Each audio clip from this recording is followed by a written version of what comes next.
పూర్తి వివరాలకు చదవండి రేపటి అక్షర శిల్పం దినపత్రికలో.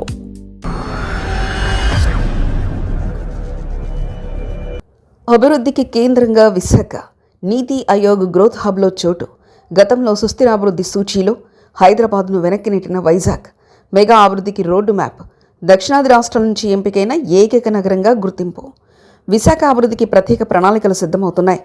నీతి ఆయోగ్ గ్రోత్ హబ్ జాబితాలో విశాఖకు చోటు లభించింది. దక్షిణాది రాష్ట్రాల నుంచి ఎన్నికైన ఏకైక నగరంగా వాల్తేరు సిటీకి ప్రత్యేక గౌరవం లభించింది. విశాఖ నగరాభివృద్ధికి ఉన్న అవకాశాలపై నీతి ఆయోగ్ ప్రత్యేకంగా అధ్యయనం చేయడంతో పాటు ఆయా రంగాల్లో అభివృద్ధికి ప్రత్యేక రాయితీలు ఇచ్చే విధంగా అభివృద్ధి ప్రణాళిక సిద్ధం కానున్నట్లు తెలుస్తుంది. ఇప్పటికే నీతి ఆయోగ్ పలు దఫాలు జిల్లా యంత్రాంగంతో భేటీ అయింది. విశాఖలో మెట్రో రహదారుల అభివృద్ధి, ల్యాండ్ పూలింగ్, నిధుల సమీకరణ, పర్యాటక ప్రాజెక్టులు, కొత్త నగరాల నిర్మాణం వంటి అంశాలపై పలు సూచనలు, సిఫార్సులు చేసింది. ప్రధానంగా విశాఖను బే సిటీగా అభివృద్ధి చేయాలని నీతి ఆయోగ్ పలు సిఫార్సులు చేసింది. సుదీర్ఘ సాగర తీరంలో పలు బీచ్ల అభివృద్ధికి సూచనలు చేసింది. ఇప్పటికే ఆ సూచనల మేరకు విఎంఆర్డీఏ ఇతర సంబంధిత శాఖల అధికారులు కార్యాచరణ సిద్ధం చేస్తున్నారు. దేశవ్యాప్తంగా నీతి ఆయోగ్ గ్రోత్ హబ్స్లో 4 నగరాలకు చోటు లభించింది.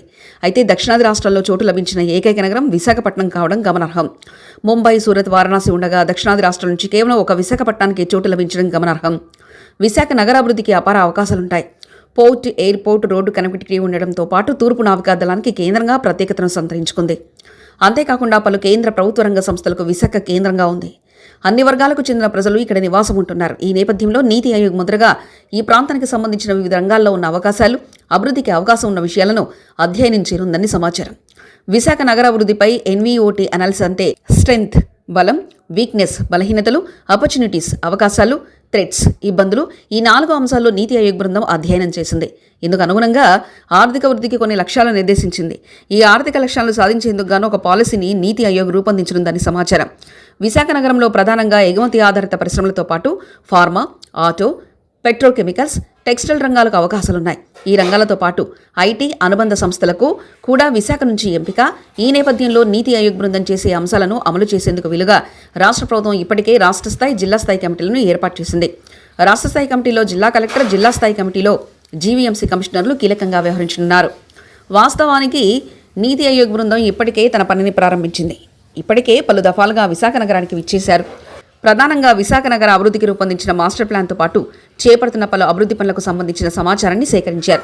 అంతేకాకుండా ఇప్పటికే ఉన్న పలు పరిశ్రమలతో పాటు నగర భౌలిక విస్తీర్ణం, అభివృద్ధికి ఉన్న అంశాలపై అధ్యయనం చేసింది.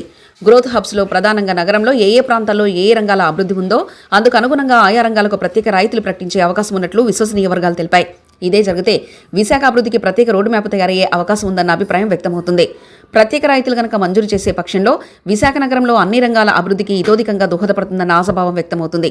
ఏది ఏమైనప్పటికీ దక్షిణాది రాష్ట్రాల నుంచి విశాఖకు తగ్గిన ప్రత్యేక గౌరవం ఇటు నగరాభివృద్ధితో పాటు రాష్ట్ర ప్రగతి కూడా ఎంతో ఉపయోగపడుతుందని చెప్పవచ్చు. మరిన్ని కథనాల కోసం సబ్స్క్రైబ్ చేసుకోండి మీ అక్షర శిల్పం. పూర్తి వివరాలకు చదవండి రేపటి అక్షర శిల్పం దినపత్రికలో.